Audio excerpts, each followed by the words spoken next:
니들 한 번만 여기 도우면 다 죽여버린다. 알았어? 예, 예, 알겠습니다. 타이거한테 꼭 전해. 예.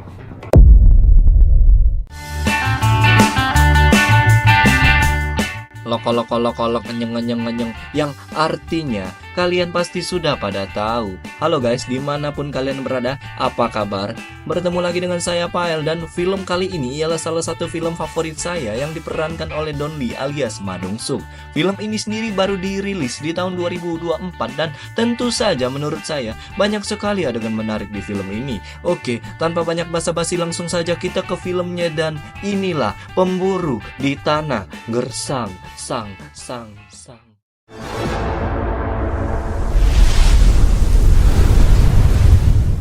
Di awal film kita diperlihatkan sebuah laboratorium milik seorang dokter yang sedang merawat seorang perempuan bernama Soyeon.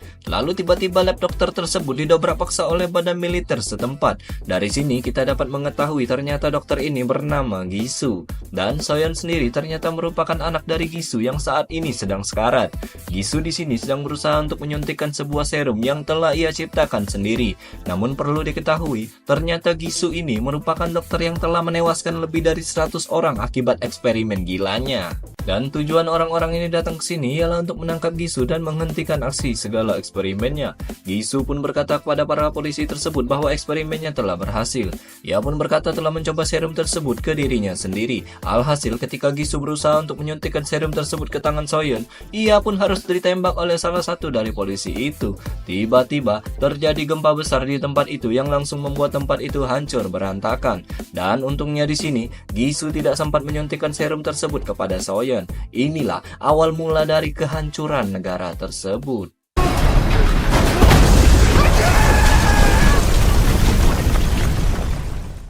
Cerita dimulai dari seorang pria yang bernama Jiwan. Karena tidak adanya makanan membuat Jiwan harus berburu agar ia tetap dapat bertahan hidup. Ketika Jiwan kesulitan dalam menghadapi seekor buaya, ya buaya, agak aneh juga di tempat itu ada buayanya. Jiwan pun harus dibantu oleh seorang pria berbadan besar yang bernama Namsan. Namsan yang berjiwa pemberani pun berhasil membunuh buaya tersebut dan langsung membawanya pulang. Lalu, adegan berpindah ke sebuah tempat yang disebut distrik Bas. Tempat ini adalah tempat bermukim orang-orang yang selamat dari bencana gempa bumi di awal film. Karena kekeringan yang melanda membuat air bersih dan makanan merupakan dua hal yang paling dibutuhkan orang-orang di sana saat ini. Ternyata, Namsan dan Jiwan menjual daging buaya hasil buruannya. Hancurnya dataran tersebut membuat uang seakan tak ada artinya lagi di sini. Hal ini pun dapat dilihat ketika Namsan menerapkan sistem barter atau menukar benda berharga jika menginginkan daging buruannya. 안 돼, 안 돼. 안 돼. 괜찮은데?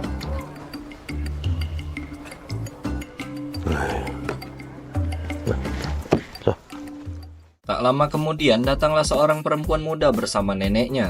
Ia bernama Suna. Di sini sepertinya Jiwan sangat menyukai Suna yang memiliki paras cantik.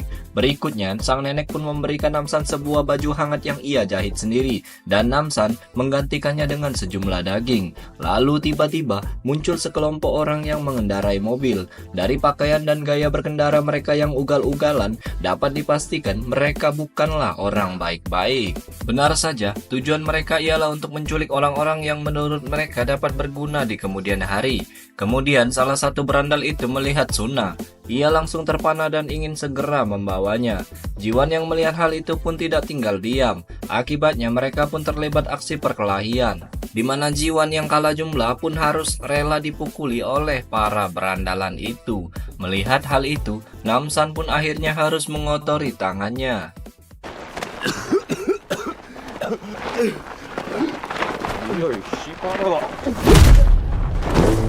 Dapat ditebak, para berandalan ini pun dapat dengan mudah dikalahkan oleh Namsan. Dari pengakuan yang didapat dari salah satu berandal tersebut, diketahui bahwa bos mereka yang bernama Tiger telah berhasil mendapatkan air minum bersih dari sebuah tempat yang disebut apartemen. Lalu, Namsan pun melepaskan para berandalan tersebut dan mereka semua langsung cabut dari tempat itu. Keesokan harinya ketika Namsan dan Jiwan mengunjungi tempat tinggal Suna dan neneknya, mereka melihat beberapa orang asing dengan pakaian formal dan terlihat sangat berpendidikan. Setelah Namsan menanyainya, ternyata mereka datang dari sebuah tempat yang disebut apartemen. Dan perempuan ini merupakan seorang guru di tempat tersebut. Tujuan mereka datang ke sini adalah untuk mengajak Suna dan neneknya untuk ikut bersama mereka. Hal ini mereka lakukan dengan alasan untuk mengutamakan perlindungan keluarga dengan anak remaja dan mereka ingin melindungi generasi muda demi masa depan yang lebih baik. Ibu guru pun selanjutnya berkata bahwa di apartemen tersebut memiliki air bersih yang dapat mereka konsumsi setiap hari. Hal ini membuat nenek Suna menjadi sangat bersemangat untuk segera pergi ke tempat itu. Namun saat Suna meminta izin untuk mengajak Namsan dan Jiwan, ibu guru itu pun berkata, "Kami hanya menerima keluarga dengan hubungan darah." Akhirnya Suna dan neneknya pun ikut pergi bersama dengan ibu guru dan para penjaganya.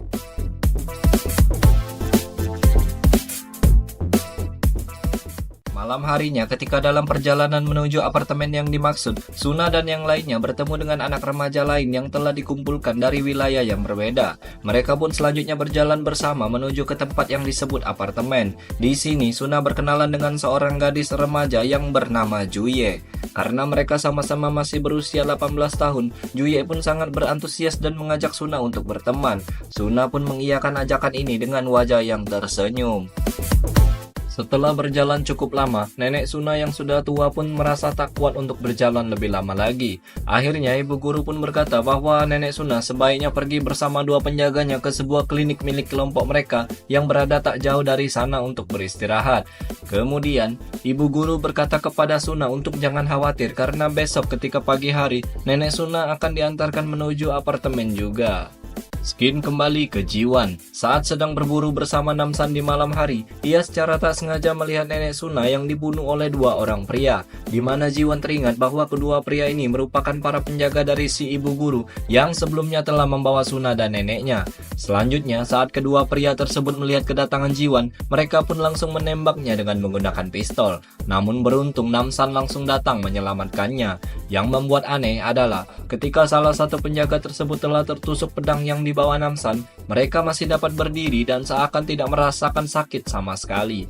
Ini sih kalau menurut saya udah mirip kayak zombie yang nggak mati-mati ya. Saat Jiwan sedang kesulitan dalam menghadapi salah satu dari mereka, tiba-tiba datanglah seorang perempuan yang membantunya menghabisi pria tersebut. Ia bernama Eunho. Kedua zombie tersebut akhirnya tewas setelah kepalanya dipotong oleh Namsan dan Eunho. Selesai dengan kedua orang tersebut, Namsan dan Jiwan pun segera membawa jasad nenek Suna dan menguburkannya secara layak di sana. Setelah itu, Namsan dan Jiwan kembali mendatangi Eunho. Di sini, Eunho mengatakan bahwa ia memang sedang mencari Namsan. Hal ini dikarenakan Eunho ingin Namsan untuk membantunya dalam menyelamatkan para warga dan bawahannya di apartemen.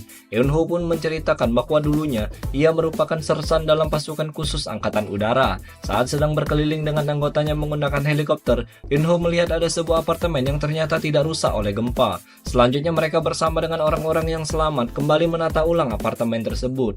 Lalu, suatu hari datanglah seorang pria, yaitu Dr. Gisu. Gisu merupakan satu-satunya dokter yang masih hidup dan hal ini membuat Eunho dan yang lainnya menerima dengan sangat baik kedatangan dari Dr. Gisu. Lalu, suatu hari, kedoknya pun terbongkar. 양 박사님, 확인할 게 있어 왔습니다. 부모들에게 민원이 있었습니다. 아이들이 박사에게 간 이후로 돌아오지 않았다는데 어떻게 된 일이죠? Rupanya mereka semua merahasiakan hal ini dari Eunho, sedangkan tentara yang lainnya mereka telah mengetahui apa yang dilakukan oleh Dr. Gisu. Kemudian pria ini yang sebut saja namanya Mamat pun membuktikan bahwa ketika ia menembak salah satu bawahannya dan ya, bawahan Mamat hanya terjatuh sebentar lalu hidup lagi. Dikarenakan perbedaan pendapat antara Eunho dan yang lainnya, akhirnya Eunho pun memutuskan untuk melarikan diri dari tempat itu. Selesai menceritakan hal itu, Eunho pun berkata kepada Namsan, "Karena itulah aku membutuhkan bantuanmu." Namsan pun menjawab bahwa ia juga akan pergi ke apartemen itu untuk menyelamatkan Suna. Kembali ke Suna. Akhirnya Suna dan yang lainnya pun tiba di apartemen yang dimaksud. Dan di sini, Dr. Gisu pun memperkenalkan dirinya kepada anak-anak yang baru tiba. Sampai sini, kita telah mengerti bahwa tujuan Dr. Gisu mengumpulkan anak-anak remaja adalah untuk melakukan eksperimen gilanya kepada anak-anak remaja tersebut. Keesokan paginya, Suna menemui Mamat dan bertanya, kapan neneknya akan tiba. Mamat yang tidak mengerti akan hal ini pun balik bertanya kepada Suna, Nenek siapa?" Tiba-tiba saat ibu guru lewat, ia pun langsung menghampiri dan berkata neneknya akan tiba sebelum makan malam. Dan ibu guru meminta Suna untuk kembali ke tempatnya. Sampai sini, Suna yang polos masih belum mengetahui bahwa neneknya telah tewas. Kembali ke ibu guru. Saat sedang mengantar murid-murid dan para orang tua ke kamarnya, ibu guru pun berkata bahwa sekarang waktunya kalian berpamitan. Dikarenakan ternyata para siswa diwajibkan untuk tinggal di lantai 8. Sedangkan para orang tua dapat menemui anaknya sewaktu-waktu jika mereka mengajukan izin terlebih dahulu. Suna dan yang lainnya pun sedikit terkejut akan hal ini karena peraturan ini tidak dijelaskan sebelumnya. Namun ibu guru beralasan bahwa aturan ini telah ia jelaskan kepada nenek Suna. Sementara itu, para orang tua dibawa ke lantai paling bawah dari apartemen tersebut dan ternyata para orang tua dimanfaatkan menjadi pekerja yang mengolah air kotor untuk selanjutnya menjadi air minum bagi anak-anaknya. 자, 이쪽 보시면 탁한 물을 단계별로 해서 우리가 마시는 맑은 물로. Skin berpindah ke Namsan. Karena teringat akan air mineral yang dibawa oleh salah satu berandalan saat di distrik Bas, Namsan akhirnya mendatangi Tiger yang merupakan bos dari berandal tersebut. Dengan sedikit sentuhan di wajah Tiger, akhirnya Tiger mau menceritakan mengenai apartemen tersebut. Tiger mengatakan orang-orang di apartemen memonopoli air bersih dan hanya bersedia menukarkan air bersihnya dengan sesuatu, yaitu anak-anak usia remaja. Tiger pun mengatakan bahwa mereka hanya bisa masuk di hari pengantaran saat Tiger membawakan orang-orang untuk ditukarkan dengan air di apartemen itu. 말하느라고 피곤할 텐데 한숨 자라. 아니, 나 뭐 그렇게 안 피곤한데? 아니 한숨 자.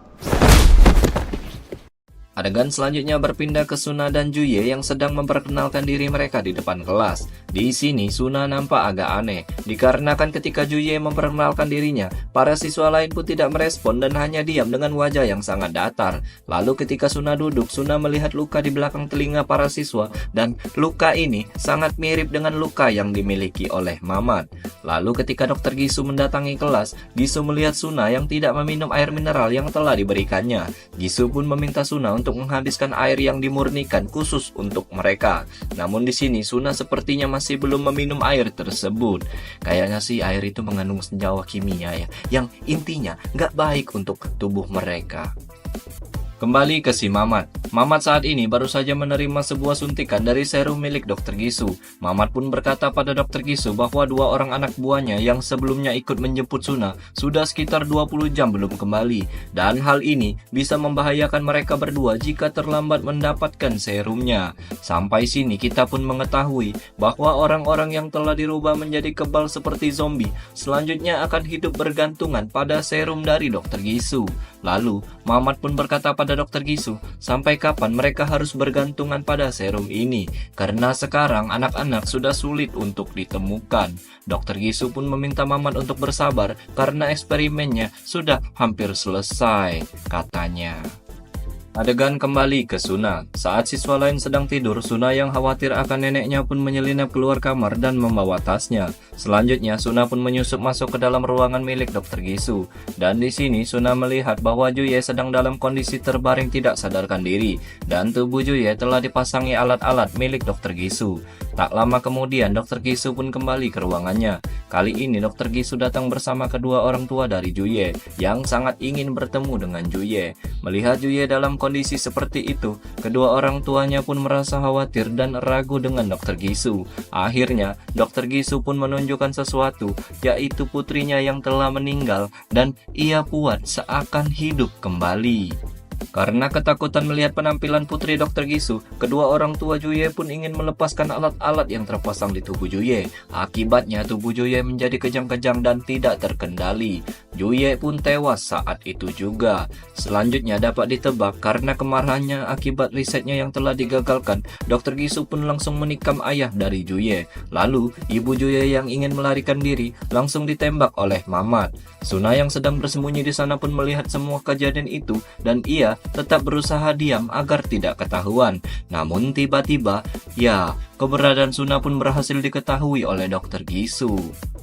Lalu, Suna pun menggantikan posisi Juye sebelumnya. Dalam kondisi terikat, Suna pun bertanya kepada Dr. Gisu, apa yang kau lakukan terhadap anak-anak remaja itu?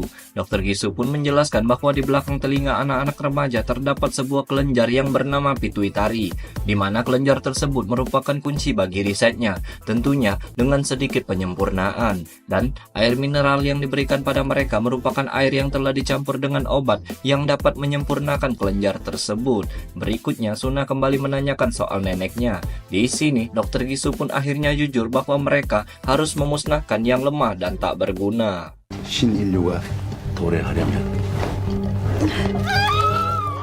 Adegan kembali ke Namsan. Dengan dibantu oleh Tiger, Namsan dan Jiwan serta Eunho akhirnya berhasil tiba di apartemen, di mana Namsan dengan brutalnya menabrakkan mobil mereka ke dalam gedung dari apartemen tersebut. Selanjutnya dapat ditebak, mereka pun terlibat aksi tembak-menembak dengan para tentara yang menjaga apartemen tersebut. Setelah itu, Eunho pun berhasil menemukan keberadaan para anggotanya di sebuah sel bawah tanah.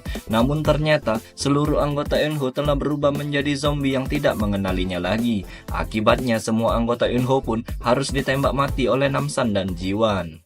야, 다 살아있냐? 아 근데 이 괴물 새끼들은 뭐야 이거? Tiba-tiba, Dr. Gisu melalui pengeras suara pun berkata, hanya ada dua pilihan untuk kalian semua para penyusup. Katakan satu jika kalian semua ingin keluar hidup-hidup, dan katakan dua jika kalian ingin terjebak selamanya di sana. Lalu, Namsan pun menjawab. 1번. 근데 우리 수나 데리고 Berikutnya, Dr. Gisu pun memerintahkan Mamat untuk mencegah Namsan dan kawan-kawan sampai di ruangannya. Suna sendiri saat ini ternyata sedang menjadi bahan eksperimen Dr. Gisu. Sementara itu, Eunho menyuruh Jiwan untuk segera naik ke atas dan menyelamatkan Suna. Sedangkan Eunho sendiri berusaha menghambat siapapun yang ingin menghentikan Jiwan. Tak lama kemudian, Mamat pun datang menghampiri Eunho. Mereka berdua pun terlibat perkelahian yang kurang seimbang, di mana Eunho harus menjadi samsak empuk bagi Mamat. Saat Eunho sudah tak berdaya, Mamat pun ingin mengajak Eunho untuk bergabung bersamanya dan Dr. Gisu, di mana ajakan ini pun ditolak mentah-mentah oleh Eunho, dan dengan sisa-sisa tenaganya, Eunho berhasil melukai mata dari Mamat. Mamat pun murka dan memukul Eunho, seakan Mamat lupa bahwa Eunho ini dulunya merupakan rekannya di militer.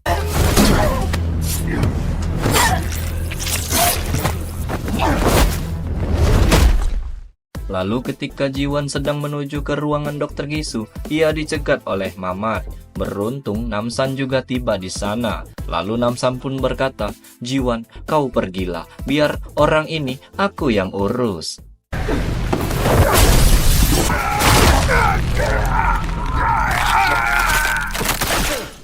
Adegan selanjutnya berpindah ke Dr. Gisu. Dr. Gisu yang telah mendapatkan kelenjar pituitari milik Suna langsung menyuntikkan serumnya ke dalam tubuhnya sendiri. Akibatnya, tak lama setelah itu, tiba-tiba Dr. Gisu menjadi sangat kesakitan.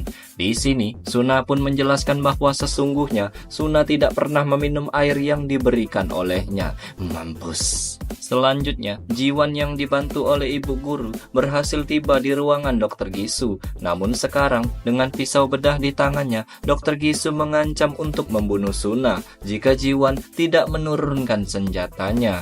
Akibatnya, Jiwan pun harus terjatuh dipukuli oleh salah satu tentara milik Dr. Gisu.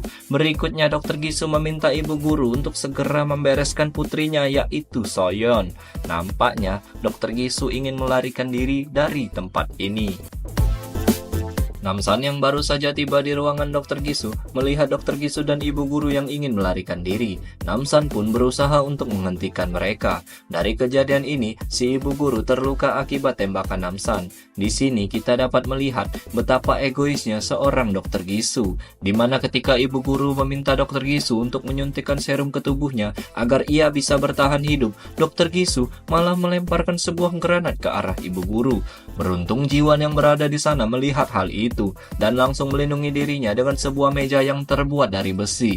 Ledakan itu pun membangunkan Eunho yang pingsan sedari tadi. Kirain sudah mati. Lalu, Dr. Gisu yang ingin melarikan diri berhasil ditahan dan dipukuli oleh orang tua dari para siswa. Aksi para orang tua ini pun berhenti setelah melihat wajah Dr. Gisu yang berubah menjadi seperti monster. Selanjutnya, Dr. Gisu pun mengambil sebuah senjata yang terjatuh di sana dan menembaki mereka semua dengan membabi buta. Setelah itu, Dr. Gisu pun baru menyadari bahwa tindakannya barusan membuat Soyeon, yaitu putrinya yang berada di dalam sebuah koper, ikut tertembak juga.